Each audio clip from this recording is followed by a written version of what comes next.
इयत्ता 11वीमध्ये आज आपण पार्ट 3 बघणार आहोत. पार्ट 3 मध्ये आपल्याला बघायचं आहे फंडामेंटल फिजिकल क्वांटिटी आणि डिराइव्ड फिजिकल क्वांटिटी बद्दल आपण आज बघणार आहोत.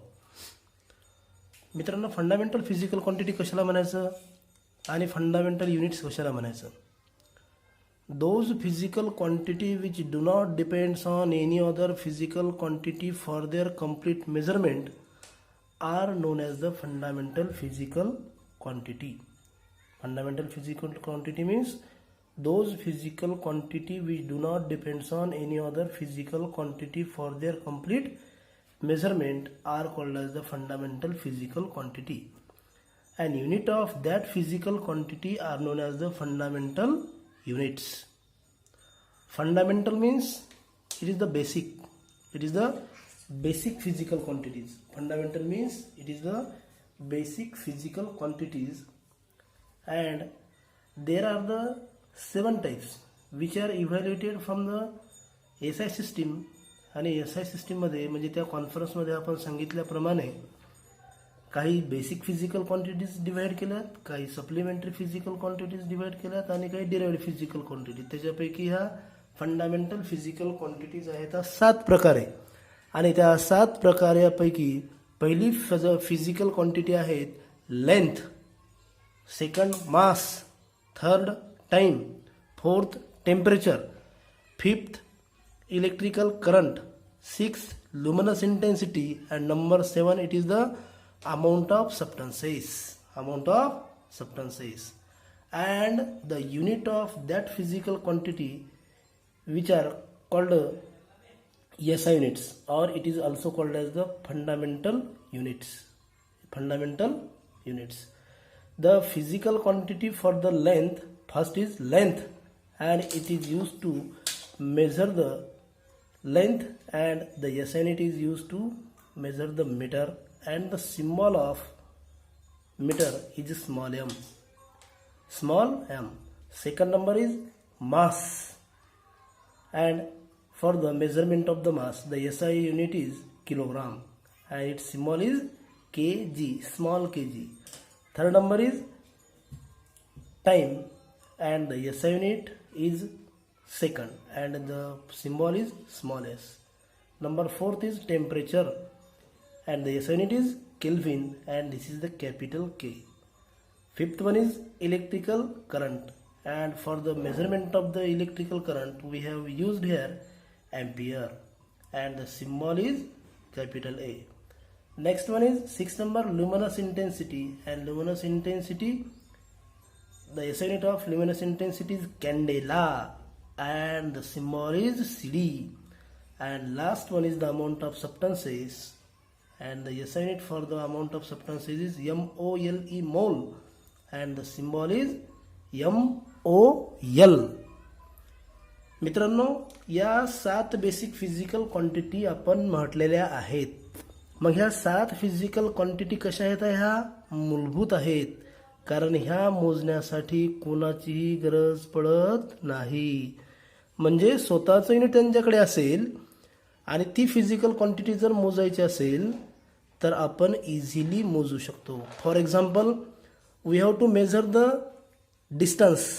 जर आपल्याला डिस्टन्स मेजर करायचं असेल म्हणजे लेंथ मेजर करायची आहे, मग आपल्याकडे जर हे मीटर नावाचं युनिट जर असेल तर आपण काय करू? Then we can measured easily the length physical quantity, because length does not depends on remaining 7 physical quantities. या कुठल्याही फिजिकल क्वांटिटीवर लेंथ अवलंबून आहे का? नाहीत. मग आपल्याला किलोग्रामची गरज पडतं का तिथे? नाही. आपल्याला सेकंडची गरज आहे का? नाही. टेम्परेचरची गरज आहे का? नाही. केल्विनची आहे का? नाही. मग कशाचीच गरज नाहीत. म्हणून आपल्याला जर लेंथ मेजर करायची असेल then we can measured easily by using the metre. म्हणून याला काय म्हणतात? Fundamental physical quantity. आणि त्या 7च आहेत, ह्या कोणावरही अवलंबून राहत नाहीत. Second number mass. It is the why it is called as the fundamental physical quantity?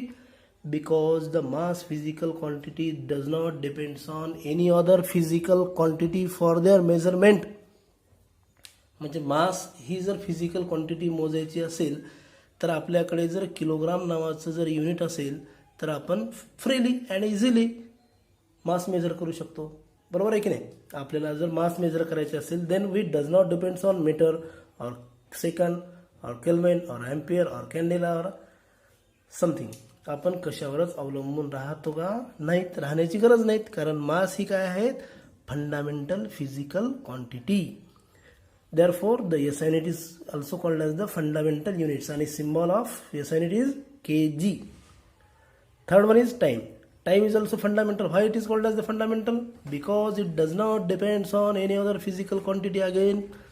Hence, it is called as the fundamental physical quantity. त्याला काय म्हणतात, फंडामेंटल फिजिकल क्वांटिटी. कारण ती कोणावरही अवलंबून राहत नाहीत आणि त्या किती आहेत, 7च आहेत आणि त्या 7च राहणार. आलं लक्षात. म्हणून त्यांना काय म्हणतात, fundamental physical quantity. Because they do not depends on any other physical quantity for their measurement. ते त्यांच्या मोजमापासाठी कधीही एकमेकावर अवलंबून राहत नाहीत. म्हणून त्यांना फंडामेंटल फिजिकल क्वांटिटी असे म्हणतात. आणि ते किती आहेत, 7 प्रकारच्याच आहेत. तर मित्रांनो, आपण दुसरी फिजिकल क्वांटिटी बघणार आहोत. आणि दुसरी फिजिकल क्वांटिटी आहे किंवा काही फिजिकल क्वांटिटी आहे त्यांना म्हटलेलं आहे डिराइव्ड. काय म्हटलेलं आहे, derived physical quantity.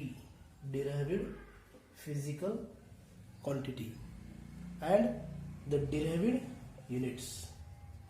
Derived units. आता या डिराइव्ड फिजिकल क्वांटिटी आणि डिराइव्ड युनिट्समध्ये आपल्याला बघायचं आहे. तर ह्या कशा येतात physical quantities, those physical quantities which are depends म्हणतो आम्ही आता, depends on fundamental physical quantities or more physical quantities for their complete measurement. Such type of the physical quantities are known as the fundamental physical quantities. अशा काही राशी भौतिकशास्त्रामध्ये आपल्या आहेत की त्या दुसऱ्या राशीवर अवलंबून राहतात. कदाचित त्या 7वरच अवलंबून राहतात किंवा अजून दुसऱ्या फिजिकल क्वांटिटीवर जर ते अवलंबून असतील तर अशा राशींना काय म्हणायचं, derived physical quantity. And unit of that physical quantity is called as the derived units. आलं लक्षात. काय म्हणायचं, डिराइव्ड फिजिकल क्वांटिटी कशाला म्हणणार आपण, those physical quantity which depends, अवलंबून आहेत, डिपेंड्स मीन्स अवलंबून, on other physical quantity, one or more than other physical quantity for their complete measurement. Such type of the physical quantities are known as the derived physical quantity. अशा राशींना काय म्हणायचं, derived physical quantity.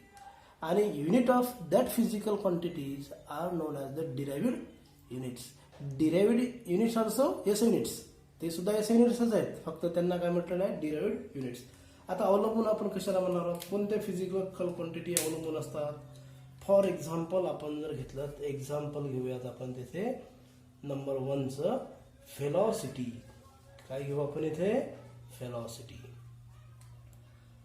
Velocity it is the derived physical quantity. Why it is derived physical quantity, because measurement of the velocity, the formula is displacement divided by the time. Displacement divided by the time. म्हणजे velocity मोजण्यासाठी कशाची गरज आहे आपल्याला, displacement आणि टाइमची गरज आहे. मग बघा, हा झाला त्याचा फॉर्म्युला. मग displacement divided by time. Displace means length. Finally we can measure the displacement by using the length. Okay. And this is the time. And for the measurement of physical quantity, basic जर गेलो आपण तिथे तर length येणार. म्हणजे त्याचं SI unit काय राहणार, एसआय युनिट राहणार मीटर लेंथसाठी आणि टाइमसाठी सेकंद. म्हणून एसआय युनिट काय झालं त्याचं, SI unit of physical quantity, व्हेलॉसिटीचं एसआय युनिट काय झालं आता मित्रांनो, मीटर पर सेकंद. म्हणजे व्हेलॉसिटीला मोजण्यासाठी कशाची गरज आहे, एक मीटरची गरज आहे आणि एका सेकंदची गरज आहे. अशा 2 युनिटची गरज आहे. किती युनिटची गरज आहे, अशा 2 युनिटची गरज आहे. म्हणून velocity it is the derived physical quantity. मग आपण जर असं म्हटलं तर चालेल का, फक्त मीटरच घेतलं, ओनली मीटरच ठेवलं आपण इथे, तर मग व्हेलॉसिटी मोजता येईल का, नाही मोजता येणार. कारण त्याच्यासोबत कशाची गरज आहे आपल्याला, सोबत त्याच्या सेकंदची सुद्धा गरज आहे. जर एकच मीटर घेतलं तर काही, metre means length, velocity length आहे का? नाही. जर आपण फक्त सेकंदच घेतलं, सेकंद तर टाइमसाठी वापरतात, मग चालेल का? तसं नाही चालणार. म्हणून हे दोन्ही एकमेकावर अवलंबून आहेत. म्हणून व्हेलॉसिटी जर फाइंड आउट करायची असेल तर velocity is dependent on the two physical quantities, that is the metre and the another is second. Therefore the two physical quantities length and time, and hence we can say that velocity, it is the derived physical quantity. Number second, acceleration. Number second is acceleration. What is the formula of acceleration? पहिले आपल्याला कुठल्याही क्वांटिटीचं जर estimate काढायचं असेल तर आपण easily estimate काढू शकतो, पण त्याचा फॉर्म्युला आपल्याला माहित पाहिजे. Therefore acceleration is equal to the change in velocity divided by the time. Therefore व्हेलॉसिटीचं एस्टिमेट आताच आपण काढलेलं आहे. काय व्हेलॉसिटीचं एस्टिमेट? व्हेलॉसिटीचं एस्टिमेट डायरेक्टच घेऊ आपण त्याला. आता the SI unit of velocity is metre per second आणि divided by the second. Therefore we can say that the SI unit of is meter per second into second, that is second square. Therefore SI unit of acceleration is meter per second square, and for the measurement of the acceleration we have necessary of single 1 meter and the seconds 2 units. Therefore is required the 3 units, and hence we can say that the acceleration, it is the derived physical quantity, because it is depend on 3 fundamental physical quantities, and hence it is called as the derived physical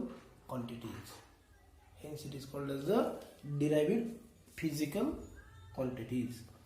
And similarly we can represent it also: force, pressure, energy, momentum, and so on, because those physical quantities which are depends on any other physical quantity for their complete measurement are known as the derived physical quantity. मग कोणत्या कोणत्या येतात?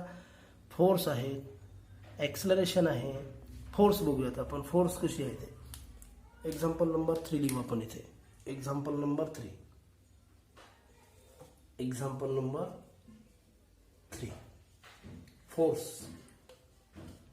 फोर्सचा formula काय आहे? F is equal to the mass into the acceleration. Therefore इथे काय लिहू आपण? F is equal to the mass. S unit काय बघा मित्रांनो? एस युनिट ऑफ फोर्स काय राहिली इथे? आता एस युनिट कडे जाऊ आपण. एस युनिट kg, आणि ॲक्सेलरेशनचा आताच काढला आपण मीटर पर सेकंड स्क्वेअर. म्हणजे इथे काय झालं? kg metre per second square. And therefore measurement of फोर्सचं जर मेजरमेंट करायचं असेल तर कशाची गरज आहे आपल्याला?